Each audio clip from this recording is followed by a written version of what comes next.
पहले से थकी हुई थी, ऊपर से ये बिखरा कमरा देखकर उसकी थकान और बढ़ जाती है।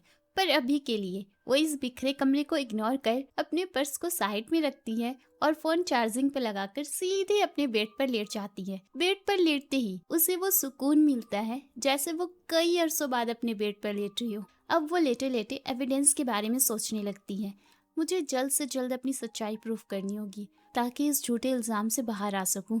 और इसका सबसे आसान रास्ता बस यही है कि मैं कल ही डॉक्टर के पास जाकर अपना टेस्ट करवाऊं और डायरेक्ट ही इस बात को प्रूफ कर दूं कि मैं कभी प्रेग्नेंट हुई नहीं थी।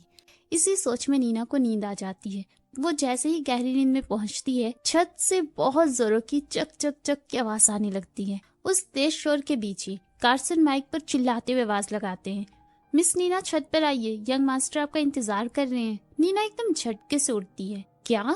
मेरा नाम, मेरा इंतजार? ये जरूर कंगोब्रे होगा। नहीं नहीं नहीं नहीं, मैं जरूर कुछ गलत सुन रही हूँ। वो शैतान यहाँ पर नहीं आ सकता है। और छत पर ये कैसा शोर हो रहा है? प्लीज कोई तो मेरी हेल्प करो। लेकिन वो आवाज बिना रुके लगातार ही आ रही थी। अब नीना बिल्कुल परेशान हो जाती है और सीरियस होकर सोचती है, कोई चांस ही नहीं है कि बिना ऊपर जाए ये आवाज बंद होगी। मुझे जाकर देखना ही पड़ेगा। और वो अगले ही पल छत पर पहुंचकर जोर से चिल्ला पड़ती है, हे कौन है? लेकिन सामने का नजारा देखकर नीना बिल्कुल हैरान रह जाती है। उसकी छत लाइट से जगमगा रही थी। हवा में एक हेलीकॉप्टर ठहरा हुआ था और साथ ही लाइन से काफी सारे गार्ड्स खड़े थे। नीना उस नजारे को गौर से देखने लगती है और मन में ही कहती है, तो ये होती है अमीरी।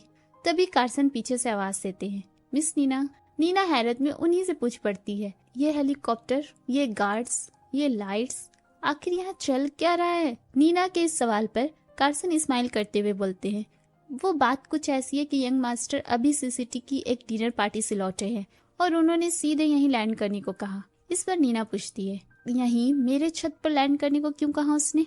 इतने में ही वैन हेलीकॉप्टर से चिल्लाता है, क्या हुआ नीना सजे? इतनी लाइट्स, हेलीकॉप्टर और ये नजारा देखकर अंधी हो गई हो क्या? मैं तुम्हें दिखाई नहीं दे रहा हूँ? अंदर आने को नहीं बोल सकती हो? नीना को फिर से एक झटका लगता है, क्या ये अचानक मेरे ऊपर क्यों चिल्लाने लगा और ये यहाँ आया ही क्यों है? नीना अपनी इसी सोच में डूबी थी। इतने में व्यान नीचे उतरकर अंदर की तरफ बढ़ जाता है। नीना पीछे खड़ी बस चिल्लाती रह जाती है, वेट वेट वेट, आप मेरे घर पर क्यों जाना चाहते हैं?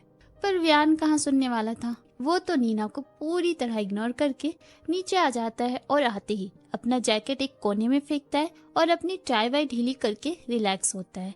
नीना चुपचाप एक कोने में खड़ी व्यान की इन हरकतों को देखती रह जाती है। कार्सन मुस्कुराते हुए कहते हैं, बस मिस नीना, आपको थोड़ी देर में पता चल जाएगा कि यहाँ चल क्या रहा है।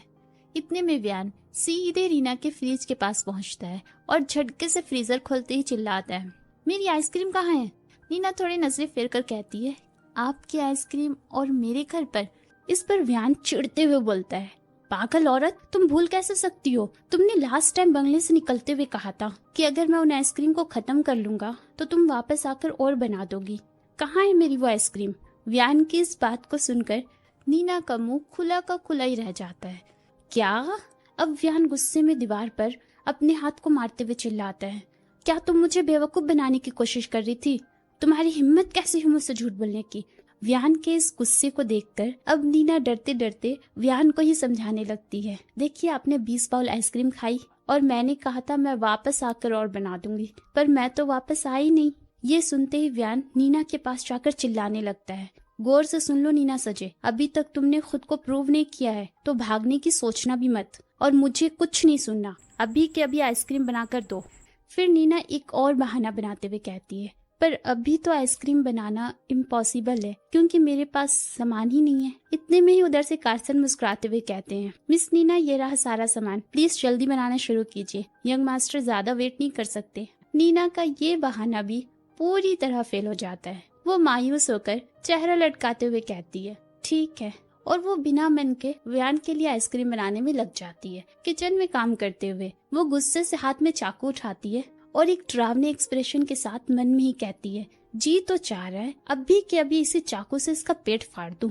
फिर जैसे तैसे गुस्से को दबाकर आखिरकार वो आइसक्रीम बना ही लेती है और उसे लेकर व्यान के पास जाती है। लेकिन जैसे ही वो व्यान को आवाज लगाती है वो देखती है कि व्यान को उल्टियां हो रही थी। उसकी हालत बहुत ज्यादा खराब हो जाती है और अगले ही पल दर्द के मारे वो अपने पेट को पकड़कर फर्श पर बैठ जाता है। नीना घबरा कर दौड़ते हुए कार्सन को बुलाने जा ही रही होती है कि अचानक व्यान की हालत देखकर उसके कदम वहीं रुक जाते हैं। वो मुड़कर व्यान की आंखों में गौर से देखने लगती है। इस वक्त उसे व्यान की आंखों में चार्ली के बचपन की वही पुरानी मासूमियत दिखने लगती है। नीना अपना सारा गुस्सा भूलकर वो मदद के लिए व्यान की तरफ अपना हाथ बढ़ाती है, पर व्यान गुस्से और दर्द में चिल्लाते हुए बोलता है, मुझे टच मत करो। पर नीना उसकी बातों को पूरी तरह इग्नोर कर देती है। वो उसके पास बैठती है और आराम से उसके पेट को सहलाने लगती है। वो उसे दिलासा देते हुए कहती है, टेंशन मत लो, आप थोड़ी देर में ठीक हो जाओगे। इस मसाज से आपको काफी राहत मिलेगी। व्यान उसी दर्द में बड़े गौर से नीना की तरफ देखने लगता है और वो अगले ही पल एक छोटे बच्चे की तरह नीना के ऊपर अपना सर रख देता है। वो अपने हाथ से नीना का हाथ पकड़ता है और धीरे से कहता है, प्लीज मसाज करते रहो। और जैसे ही व्यान ने नीना पर अपना सर रखा, उसे बिल्कुल बचपन के चार्ली का एहसास होता है, जो हमेशा ऐसे ही उस पर सर रखकर लेट जाया करता था। अब व्यान नीना का हाथ पकड़े वहीं बेहोश हो जाता है। अगले ही सीन में वो लोग व्यान को लेकर हॉस्पिटल पहुंच जाते हैं। नीना बहुत टेंशन में थी। व्यान को लाते ही गार्ड्स के प्रेशर की वजह से डॉक्टर्स भी डरे हुए थे। उसी वक्त कार्सन नीना के पास जाकर कहते हैं, मिस नीना, जैसे कि आपको पता ही है कि हमारे मास्टर कोई आम इंसान नहीं है। उनका चेकअप हमेशा प्राइवेट हॉस्पिटल में ही होता है, पर आज इमरजेंसी की वजह से यहाँ पर आना पड़ा, इसलिए प्लीज ये बात छिपी रहनी चाहिए। नीना मन में ही सोचती है, मैं समझ सकती हूँ, ये एनी ग्रुप के प्रेसिडेंट है। अगर इन्हें हल्की सी भी सर्दी हो जाए तो मीडिया तमाशा बनाकर रख देगी और फिर स्टॉक्स अप एंड डाउन होने लगेंगे। कुछ देर में व्यान की रिपोर्ट्स लेकर कार्सन नीना के पास आते हैं। कार्सन नीना को बताते हैं, शुक्र है कोई बड़ी बात नहीं है। वो ज्यादा मीठा खाने की वजह से यंग मास्टर को फूड पॉइजनिंग हुई है, पर डिनर पार्टी से लौटने की थकान और वीकनेस की वजह से वो अभी तक बेहोश है। ये सुनकर नीना अब वहां से निकलने लगती है। ठीक है बटलर कार्सन, मैं अब निकलती हूँ। तभी कार्सन उसे रोकते हुए कहते हैं, नहीं मिस नीना, आप यहीं उनके साथ रुकिए। नीना चौंक कर पूछती है, क्यों? फिर कार्सन कहते हैं, वो बेहोशी में भी लगातार आपका ही नाम ले रहे हैं। अगर वो जागे और आप यहाँ पर नहीं हुई तो वो गुस्से में सब उठा पटक कर देंगे। ये सुनकर नीना हैरान हो जाती है, क्या वो मेरा नाम क्यों लेंगे? इस पर कार्सन बोलते हैं, ठीक है तो आप खुद ही सुन लीजिए। ये कहकर कार्सन नीना को लेकर व्यान के पास जाते हैं। व्यान सच में बेहोशी में भी नीना का ही नाम ले रहा था। वो नीना के साथ बिताए उस आखिरी पल को याद कर रहा था। सच में इस मसाज से बहुत ही आराम मिल रहा है, प्लीज इसे जारी रखो नीना सजे। नीना ये सुनकर एकदम हैरत से सोचने लगती है, ये तो सच में मेरे ही बारे में सोच रहा है। इतने में पीछे से कार्सन नीना को छेड़ते हुए कहते हैं, तो देखा मिस नीना, यंग मास्टर आपके बारे में कितना सोचने लगे हैं। बेहोशी में भी इन्हें सिर्फ आपका ही ख्याल है। इस पर नीना अचानक से ब्लश करने लगती है। फिर वो अपनी इस इमोशन को किसी तरह कंट्रोल करती है और एक ऑकवर्ड से स्माइल करके वहां से बाहर आ जाती है। बाहर आते ही उसका चेहरा पूरी तरह लाल हो जाता है और वो अपने मन में ही कहती है, मैं कितनी बेवकूफ हूँ, अब मुझे घर चलना चाहिए। फिर वो थोड़ी देर बाद किसी तरह घर आने के लिए कार्सन को मना लेती है। कार्सन उसे गार्ड्स के साथ घर भेज देते हैं। रात के 2 बज चुके थे। नीना बहुत बुरी तरह थक चुकी थी। वो इस थकान की वजह से मन ही मन गुस्से में कहती है, जरूर मैंने कोई बहुत बड़ा पाप किया होगा जो इस कंगोबरे के चक्कर में फंस गई हूँ। न रात को आराम है न दिन को सुकून। मैं सच में एक बहुत ही मजबूर और बेबस लड़की बन चुकी हूँ जो बिल्कुल ही अकेली है। यही सोचते हुए नीना कब सो जाती है उसे पता ही नहीं चलता और सुबह होते ही उसका फोन बजने लगता है। वो आधी ही नींद में फोन रिसीव करती है और जैसे ही वो फोन उठाती है उधर से व्यान के इतनी जोर से चिल्लाने की आवाज आती है कि नीना की नींद पूरी तरह उड़ जाती है। नीना बिल्कुल अलर्ट मोड में आ जाती है और उसके मुंह से बस इतना ही निकलता है, गंगोबरे। अब व्यान फोन पर ही भयानक बरसना शुरू हो जाता है, तुम्हारी हिम्मत कैसे हुई मेरी ये हालत करके हॉस्पिटल में अकेले छोड़ के भागने की? नीना जवाब में बोलती है, मैं कैसे और कहाँ भाग सकती हूँ? व्यान फिर चिल्लाता है, चुप चुप रहो, बिल्कुल बहाना बनाने की जरूरत नहीं है। भूलो मत, तुम्हारी उस आइसक्रीम की वजह से मैं आज यहाँ हॉस्पिटल के बेड पर पड़ा हूँ। अगले 10 मिनट के अंदर यहाँ पहुंचो वरना तुम जिंदा नहीं बचोगी। ये बोलकर व्यान कॉल कट कर देता है।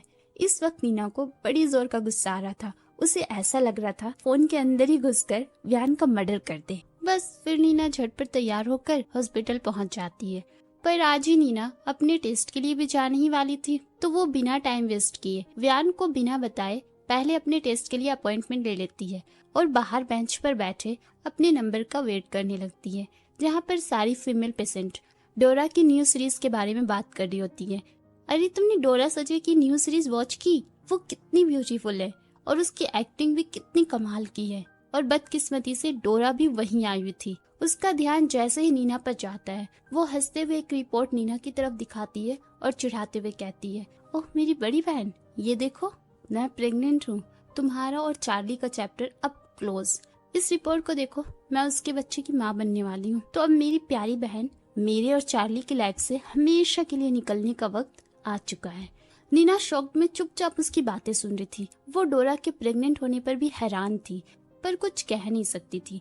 वो सर नीचे करके आहिस्ता से कहती है, जरूर, मैं भी हमेशा के लिए ही निकलना चाहती हूँ।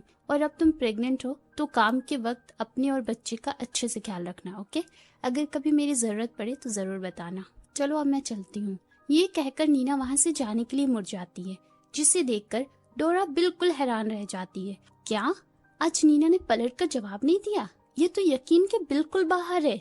उसी वक्त वो पीछे से चिल्लाकर बोलती है, नीना, आई होप कि तुम कोई टू फेस्ड गेम नहीं खेल रही हो, ऊपर से अच्छी और अंदर से नफरत भरी। गौर से सुन लो, मैं चार्ली से बहुत प्यार करती हूँ। अगर तुमने कुछ भी ऐसा वैसा करने की कोशिश की तो अंजाम समझ लेना। नीना मुड़कर मुस्कुराते हुए जवाब देती है, नहीं, मैं कुछ भी नहीं करने वाली, तुम बेफिक्र रहो। लेकिन डोरा का इतने में पेट नहीं भरता। वो नीना को और जलाते हुए कहती है, तुम मेरे सामने ये नाटक करना बंद कर दो। मॉम और डैड हमेशा कहते थे कि तुम एक सीधी सादी और शांत लड़की हो, पर वो भी हैरान है कि तुम अचानक मेरे और चार्ली के बीच कैसे आ गई।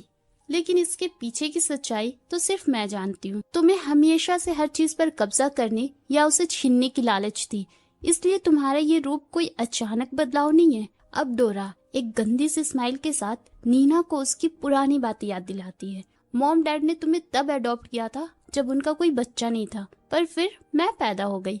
उन्होंने मुझे हमेशा तुमसे ज्यादा प्यार किया, इसलिए तुम हमेशा एक कोने में बैठकर हमें नफरत से घूरती थी। और जब चार्ली हमारे घर आया तो तुमने उसकी देखभाल का नाटक किया, क्योंकि तुम उस पर अपना कब्जा चाहती थी। डोरा की इन बातों से नीना को बहुत गहरी चोट पहुंचती है। वो कांपते हुए कहती है, तुम्हारे कहने का क्या मतलब है? इस पर डोरा कहती है, तुम्हारे इस गंदे इरादे की ही वजह से तुम आज बिल्कुल अकेली रह गई हो। चार्ली अपनी आंखें पाकर तुम्हें पूरी तरह भूल चुका है और तुम्हारे साथ ये बिल्कुल सही हुआ। नीना चिल्ला पड़ती है, बस बहुत हुआ, अब चुप हो जाओ। और आंखों में आंसू लिए कांपते हुए वहां से निकल ही रही होती है कि झट से डोरा उसका हाथ पकड़ लेती है और उसे और ज्यादा उकसाते हुए कहती है, कहाँ भागने की कोशिश कर रही हो? चार्ली अब कभी तुम्हारा नहीं हो सकता, वो सिर्फ मेरा है।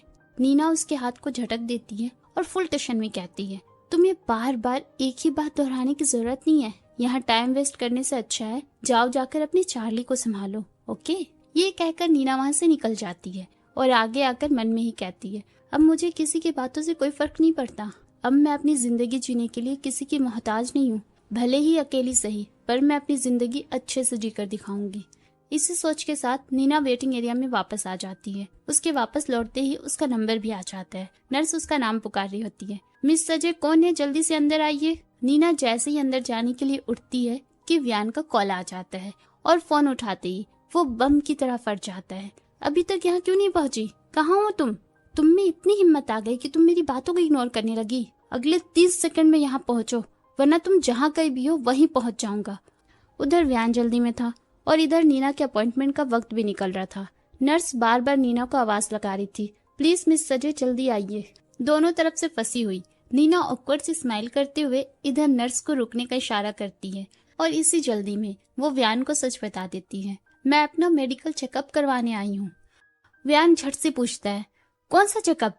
नीना वहीं खड़ी अब व्यान को डिटेल में बताने लगती है, मिस्टर ओब्रे, एक ऐसा टेस्ट जिसके रिपोर्ट से फौरन ही ये बात पता चल जाएगी कि मैं आज तक कभी प्रेग्नेंट हुई नहीं थी। उसके बाद मैं आजाद हो जाऊंगी और आप मुझे परेशान करना भी बंद कर दोगे। ठीक है, बाय, मुझे देर हो रही है। फोन रखते ही नीना जल्दी में डॉक्टर के सामने जाकर बैठ जाती है और हिचकिचाते हुए डॉक्टर से कहती है, वो मुझे अपना चेकअप करवाना है कि क्या मैं पास्ट में कभी प्रेग्नेंट थी। डॉक्टर नीना की तरफ अजीबोगरीब नजरों से देखने लगते हैं। क्या? आपने अभी क्या कहा? नीना अभी बहुत ही एम्बैरेस फील कर रही होती है। उसके मन में चल रहा था, मैंने कभी नहीं सोचा था कि मुझे अपनी जिंदगी में ये दिन भी देखना पड़ेगा, डॉक्टर के पास आना, वो भी एक अजीब से चेकअप के लिए। फिर वो डॉक्टर को समझाने के लिए एक छोटी कहानी सुनाती है। वो मैं और मेरे फ्रेंड से जल्दी शादी करने वाले हैं, लेकिन रिसेंटली उन्होंने किसी से झूठी अफवाह सुनी कि मैं पहले ही बच्चे को जन्म दे चुकी हूँ और इसी बात को लेकर हमारा झगड़ा चल रहा है। तो इसलिए मैं ये टेस्ट करवाना चाहती हूँ ताकि मेरी रिपोर्ट्स के बाद वो मुझ पर शक करना बंद कर दे। इस पर डॉक्टर थोड़ा अजीब मुंह बनाते हुए कहते हैं, अच्छा, आज के जनरेशन के कपल ना जाने कैसी कैसी बातों पर झगड़ने लगते हैं। ओके, आप अपने कपड़े चेंज करके वहाँ बेड पर लेट जाइए, बस थोड़ी ही देर में ये टेस्ट कंप्लीट हो जाएगा। नीना पहली बार ऐसे वक्त से गुजर रही थी। ये सुनते ही नीना शर्म के मारे बिल्कुल लाल हो जाती है। फिर वो डॉक्टर से पूछती है, डॉक्टर कोई और सिंपल तरीका नहीं है एग्जामिन करने का? इस पर डॉक्टर कहते हैं, एक यही सबसे फास्ट तरीका है। अब प्लीज जल्दी कीजिए, बेड पर लेट जाइए, बाहर और भी पेशेंट वेट कर रहे हैं। अब नीना बिल्कुल चुपचाप उस बेड की तरफ बढ़ जाती है और ये सोचते हुए वहां पर बैठ जाती है, कोई बात नहीं, ये एक टेस्ट ही तो है। इतने में दरवाजे से बहुत जोर की आवाज आती है और एक जोरदार किक के साथ दरवाजा खुलता है। सामने इंसान को देखकर नीना बिल्कुल शॉक्ड रह जाती है, क्योंकि व्यान फुल स्पीड में भागते हुए वहां पर पहुंचा था। दरवाजा खोलते ही वो आग बबूला होकर नीना को घूरने लगता है। व्यान की घूरती हुई उन लाल आंखों को देखकर नीना तो बिल्कुल फ्रीज हो जाती है। व्यान झट से उसके सामने जाकर चिल्लाना शुरू कर देता है, ये तुम क्या कर रही हो? तुम्हें किसने परमिशन दी इस फालतू से एग्जामिनेशन को करवाने की? नीना डरते हुए कहती है, मुझे सबूत चाहिए। इस पर व्यान बोलता है, तो तुम एक मेल डॉक्टर से अपना एग्जामिनेशन करवाओगी? ये सुनकर डॉक्टर कहते हैं, एक्सक्यूज मी मिस्टर, मैं एक डॉक्टर हूँ, थोड़ी तो रिस्पेक्ट कीजिए। और वो आपकी फियांसे है, आप ही तो उन पर शक कर रहे हो। व्यान अब डॉक्टर की तरफ देखता है और बस इतना ही बोलता है, तुम्हें पता है तुम किससे बात कर रहे हो? डॉक्टर थोड़ी देर तक व्यान को गौर से देखते हैं और उसके बाद बिना एक पल भी गवाए उल्टे पांव वहां से भागते हुए चिल्लाते हैं, मिस्टर कंग ओब्रे, सॉरी सॉरी सॉरी, प्लीज मेरी रूडनेस के लिए मुझे माफ कर दीजिएगा और प्लीज मेरी जॉब से मुझे मत हटाइएगा। डॉक्टर के जाते ही अब व्यान नीना की क्लास लेना शुरू करता है। चलो अब जरा तुम मुझे सब डिटेल में समझाओ। पर नीना कुछ बताने के बजाय गुस्से में व्यान से ही पूछने लगती है, आखिर तुमने डॉक्टर को क्यों भगाया? एक टेस्ट की ही तो बात थी और डॉक्टर्स में जेंडर नहीं देखा जाता है। अब मैं एविडेंस कहाँ से दिखाऊंगी तुम्हें? इसी बात में दोनों की बहस शुरू हो जाती है। व्यान कहता है, नीना सजे, तुम में जरा भी शर्म बची है या नहीं? फिर नीना चिल्लाती है, अब मैं तुमसे कैसे पीछा छुड़ाऊंगी? इस पर व्यान बोलता है, अच्छा शांत हो जाओ, मैं तुम्हारे लिए एक फीमेल डॉक्टर का इंतजाम कर दूंगा, ओके? ये सुनकर नीना सीरियस होकर बोलती है, मुझे तुम्हारी बातों पर जरा भी यकीन नहीं है। व्यान एक अजीब से स्माइल करता है और अब वो अपनी लिमिट क्रॉस करते हुए नीना से एक बहुत ही बेहुदा बात कहता है, ठीक है, तब अगर तुम्हें इतनी ही जल्दी एग्जामिन करवाने की तो क्यों ना मैं ही तुम्हारे लिए ये काम कर दूं। व्यान की इस अजीब सी बात को सुनते ही नीना एक जोरदार थप्पड़ लगा देती है। उसकी आंखों में आंसू आ जाते हैं और वो चिल्लाकर बोलती है, मिस्टर कंग ओब्रे, हर बात की अपनी एक हद होती है, उस हद को पार करने की कोशिश मत करो। तुम्हें क्या लगता है मैं ये सब कुछ अपनी खुशी से कर रही हूँ? भूलो मत, तुम्हारी ही वजह से मुझे ये सब कुछ करना पड़ रहा है। अब व्यान गुस्से से बिल्कुल भड़क जाता है और जोर से चिल्लाता है, तुम्हारी हिम्मत कैसे हुई मुझे थप्पड़ मारने की? लेकिन फिर अचानक से उसका सारा गुस्सा गायब हो जाता है। वो हैरत से नीना की तरफ देखने लगता है। इस वक्त नीना पूरे दिल से रो देती है। जितना दर्द उसके अंदर था सब निकल पड़ता है और वो रोते हुए बस यही कह रही होती है, क्यों हर कोई मुझे गलती साबित करता है? क्यों हर कोई मुझे नीचा ही दिखाता है? क्यों इस पूरी दुनिया में कोई मुझे समझना नहीं चाहता? आखिर क्या गलत किया है मैंने? तुम सब बहुत बुरे हो, मुझे सबसे नफरत है। इस वक्त व्यान सोच रहा था, ऐसा क्या हुआ है इसके साथ? क्यों ये हर बार यही कहती है कि कोई मुझ पर भरोसा नहीं करता, कोई मुझे नहीं समझता। वो बड़े प्यार से नीना के फेस पर अपना हाथ रखता है और बड़े प्यार से कहता है, अच्छा ठीक है, शांत हो जाओ, मैं अब कुछ नहीं कह रहा, ओके? पर नीना अब पूरी तरह टूट चुकी थी। वो व्यान के हाथ को खुद से दूर करती है और एक बहुत गहरी बात कहती है, मैं अब कहीं जाकर मर जाऊंगी। नीना को इस हालत में देखकर अब व्यान नीना को शांत करने के लिए उसको किस कर लेता है और फिर मुस्कुराते हुए कहता है, अच्छा तो तुम अब आसान रास्ता चुनना चाहती हो अपनी जिंदगी खत्म करके?